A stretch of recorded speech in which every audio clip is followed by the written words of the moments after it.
In the pitch-black silence of an ancient temple, its columns cracked and walls overrun by vines, a forgotten statue of a woman with serpents for hair lies broken on the floor. Her stony gaze once froze enemies in their tracks.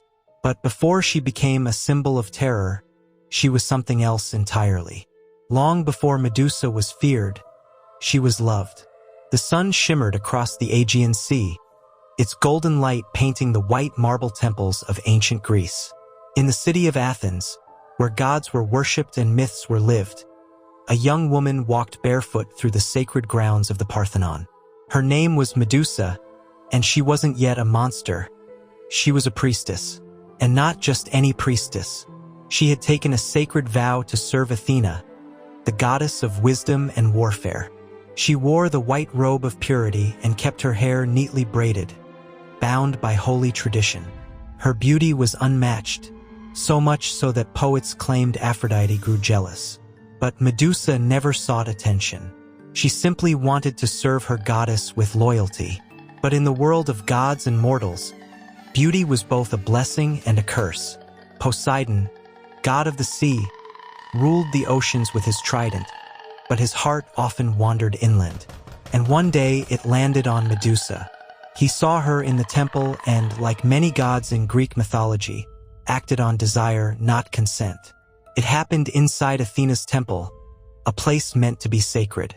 No one spoke of the cries that echoed off the cold marble walls that day. No one wrote down the horror.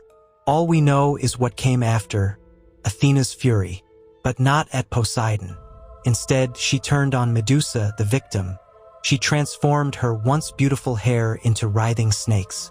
Her soft eyes, once filled with light, became weapons that turned anyone who met her gaze to stone. Was it punishment? Was it mercy? Historians and mythologists still debate it. But Medusa was no longer human. She became a monster. Banished to the edges of the earth, Medusa lived on the island of Sarpedon, far from gods and mortals. Alone, hunted, despised. But here's the twist most people forget. She never hunted anyone. She didn't go after towns. She didn't wage war. She lived in exile trying to survive. But rumors spread of a gorgon with the power to kill with a glance, of treasure hidden on her island. And soon heroes came knocking. Among them was Perseus. The young son of Zeus had a mission: slay Medusa and bring back her head.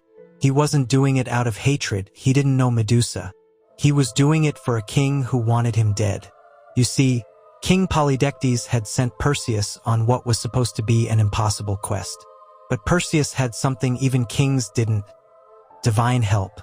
Athena, the same goddess who cursed Medusa, gave Perseus a polished shield. Hermes gave him a sickle sharp enough to slice through anything. With winged sandals, an invisibility helmet, and guidance from the gods, Perseus set off, not to fight a monster, but to destroy a symbol. But here's where the story shifts again. Perseus didn't find a beast rampaging through villages. He found a woman asleep in her cave, still, silent, unaware. She wasn't a predator. She was just there, alone with her sisters, the other Gorgons who tried to protect her. But Perseus, using his shield as a mirror, crept forward. One strike, no eye contact, and it was over. Her head, still alive with its deadly gaze, was carried away in a sack. Her story, however, was just beginning.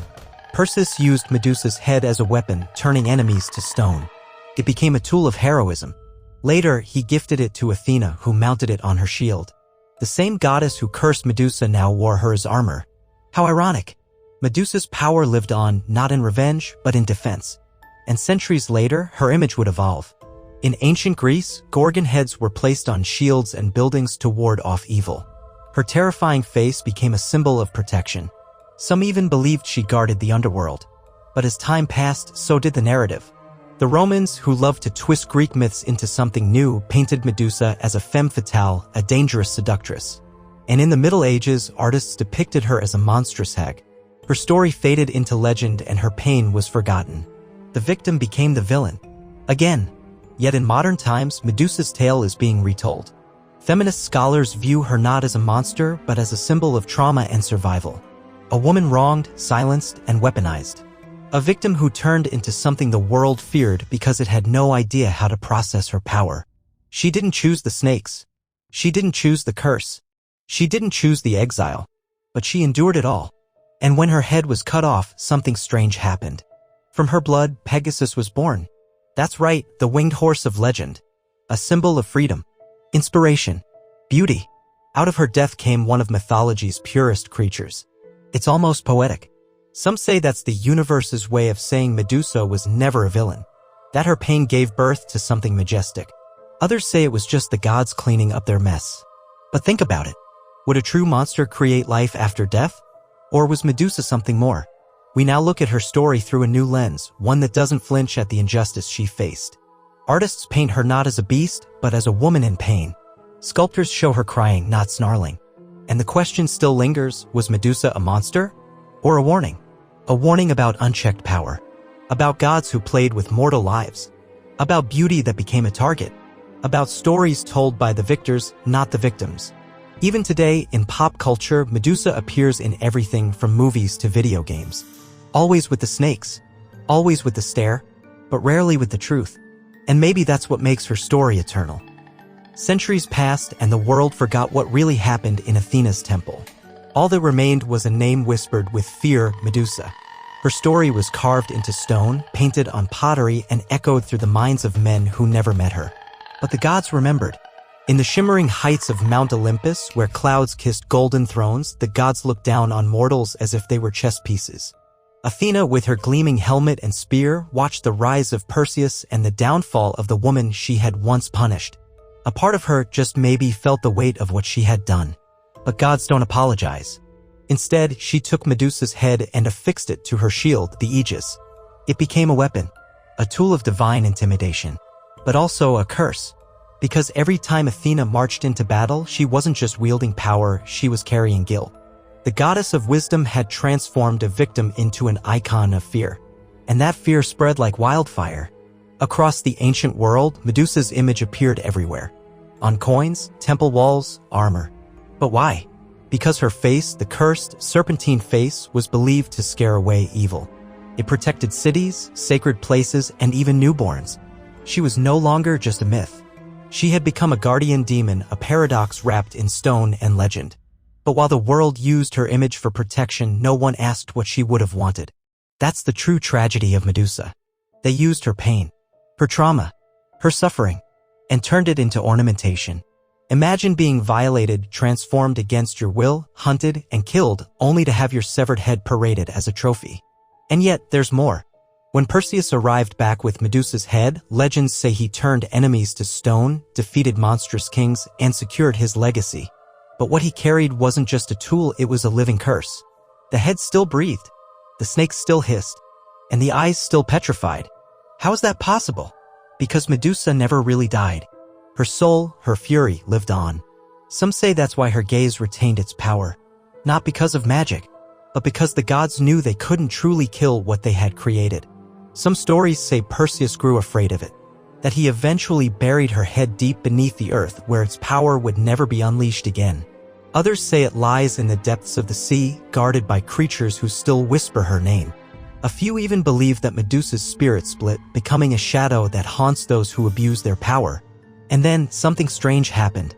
During the Roman era, as mythology evolved and twisted, Medusa's story became more grotesque. She was no longer the tragic maiden. Now she was a man-eater, a creature of the night who lured men to their doom. Her face grew uglier in paintings. Her body turned more reptilian. The further time moved from the truth, the more inhuman Medusa became. Because that's what happens to victims in history. Their voices are silenced. Their truths are rewritten. But not always. In one lost scroll, found buried in the ruins of an ancient temple in Sicily, a rare version of the myth was discovered. It told a different story of Medusa speaking directly to Athena in the moment of her curse. In this version, she didn't beg. She didn't cry. She said, "If you would take my beauty, then give me power. If you would curse me, let that curse defend me. Let my gaze become the shield I was denied." What if Medusa didn't fall silent? What if she made a choice? What if the curse was a deal? That twist changes everything. Maybe Medusa wasn't just a passive victim. Maybe she looked into the eyes of a goddess and said, Make me untouchable. Think about it. Her gaze didn't just kill, it protected. No one could ever hurt her again. No man could lay a hand on her. No god could use her. She became untouchable, unapproachable, a fortress of flesh and stone. But power always comes with a cost. Isolation, fear, loneliness. She became the thing people feared because people fear what they can't control. Even her sisters, Stheno and Euryale, who were immortal and monstrous by nature, couldn't shield her from the loneliness of being cursed while human. They screamed and wept when Perseus struck. They weren't monsters either, they were guardians. Medusa's story isn't just about mythology. It's about how we treat pain, how we rewrite stories to fit our fears, how we villainize what we don't understand. Because if a woman can be attacked, cursed, killed, and still be remembered as the monster, then we've learned nothing. But if we can look back, really look and see her truth, maybe we can set the record straight. Maybe we can give Medusa what she never had: justice.